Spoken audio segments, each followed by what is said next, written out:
السلام علیکم ساتھیوں، آج میں آپ کو جنگ بدر کا مشہور ترین موقع کے بارے میں بتاؤں گی۔ جنگ بدر کفر و اسلام کا مشہور ترین موقع ہے۔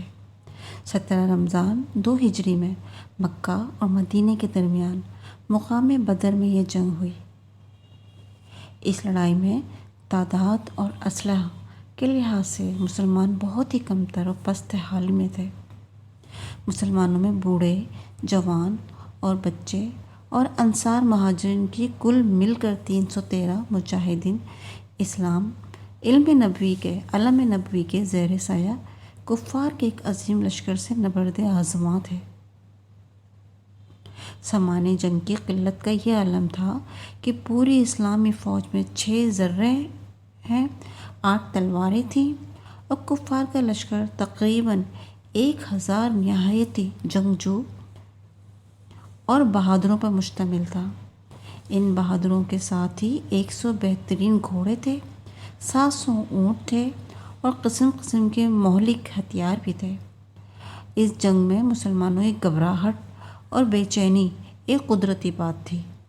حضور اکرم صلی اللہ علیہ وآلہ وسلم رات بھر جاگ کر خدا عز و جل سے لو لگائے مصروف دعا تھے۔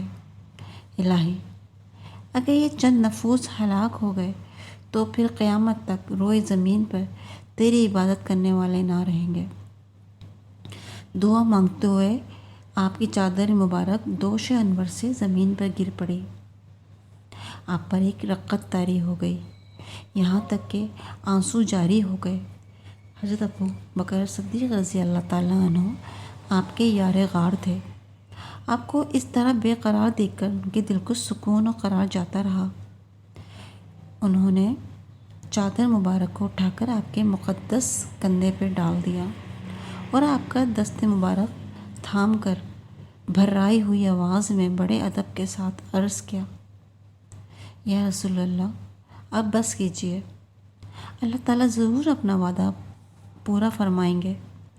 اپنے یار غار صدیق جاں نثار رضی اللہ تعالیٰ عنہ کی گزارش مان کر آپ نے دعا ختم فرما دی اور نہایت اطمینان کے ساتھ پیغمبرانہ لہجے میں فرمایا کہ ترجمہ کنز الایمان، اب بھگائی جاتی ہے یہ جماعت اور پیٹ پھیریں گے کافر۔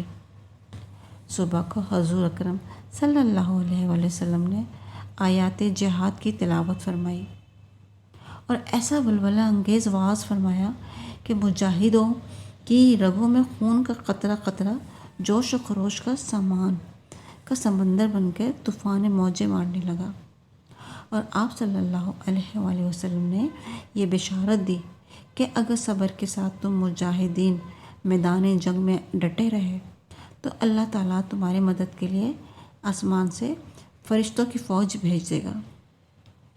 چنانچہ 5000 فرشتوں کی فوج میدان جنگ میں اتر پڑی اور چشم زدن میں میدان جنگ کا نقشہ ہی بدل گیا۔ حضرت علی کرم اللہ وجہ مہاجرین کا جھنڈا لہرا رہے تھے۔ حضرت سعد بن عباد رضی اللہ تعالیٰ عنہ انصار کے علمبردار تھے۔ کفار کے 70 آدمی قتل ہو گئے اور 70 گرفتار ہو گئے، باقی اپنا سامان چھوڑ کر فرار ہو گئے۔ کفار کے مقتولین میں قریش کے بڑے بڑے نامور سردار جو بہادری اور سپہ گری میں یکتائی روزگار تھے، مطلب ان کا بڑا نام تھا، ایک ایک کر کے سب موت کے گھاٹ اتار دیے گئے، یہاں تک کہ کفار قریش کی لشکری طاقت ہی فنا ہو گئی۔ مسلمانوں میں کل 14 خوش نصیبوں کو شہادت کا شرف ملا، جن میں 6 مہاجر اور 8 انصار تھے، اور مسلمانوں کو بے شمار مال غنیمت ملا جو کفار چھوڑ کر فرار ہو گئے تھے۔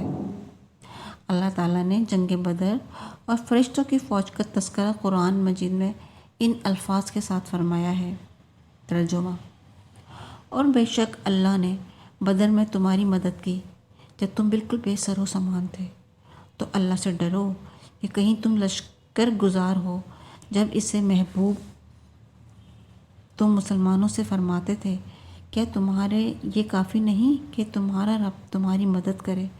3000 فرشتے اتار کر ہاں کیوں نہیں، اگر تم صبر و تقویٰ کرو اور کافر اسی دم تم پر آ پڑے تو تمہارا رب تمہاری مدد کو 5,000 فرشتے نشان والے بھیجے گا۔ اور یہ فتح اللہ نے نہیں کی مگر تمہاری خوشی کے لیے، اور اسی لیے کہ اس نے تمہارے دلوں کو چین ملے، اور مدد نہیں مگر اللہ غالب حکمت کے پاس ہے۔ ترجمہ۔ اور ہمیں اس غزوہ بدر سے ہمیں کیا درس ملتا ہے؟ ہمیں یہ درس ہدایت ملتی ہے کہ جنگ بدر میں مسلمانوں کی تعداد اور سامان جنگ کی قلت کے باوجود فتح مبین نے مسلمانوں کے قدموں کا بوسہ لیا۔ اس سے یہ سبق ملتا کہ فتح کثرت تعداد سامان جنگ کی فراوانی پر موقوف نہیں، بلکہ فتح کا دارومدار تو نصرت خداوندی پر ہے کہ جب وہ چاہتا ہے فرشتوں کی فوج آسمان سے میدان جنگ میں اتار کر مسلمانوں کی امداد نصرت فرما دیتا ہے، اور مسلمان قلت تعداد اور سامان جنگ کے نہ ہونے کے باوجود فتح مند ہو کر کفار کے لشکروں کو تہس نہس کر کے فنا کے گھاٹ اتار دیتے ہیں۔ مگر اللہ تعالیٰ نے اس کے لیے 2 شرطیں رکھی ہیں، ایک صبر اور دوسرا تقویٰ۔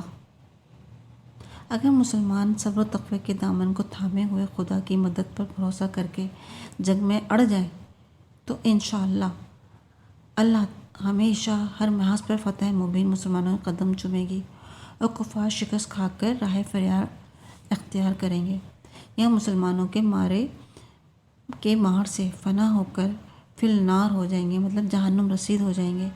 بس ضرورت ہے کہ مسلمان صبر و تقوی کے ہتھیاروں سے لیس ہو کر خدا کی مدد کا بھروسہ کر کے کفار کے حملوں کا مقابلہ کرنے کے لیے میدان جنگ میں استقامت کا پہاڑ بن کر کھڑے رہے، اور ہرگز تعداد کی کمی، سامان جنگ کی قلت تو کثرت کی پرواہ نہ کریں، کیونکہ فرمان خداوندی ہے کہ مدد فرمانے والا تو بس اللہ ہی ہے۔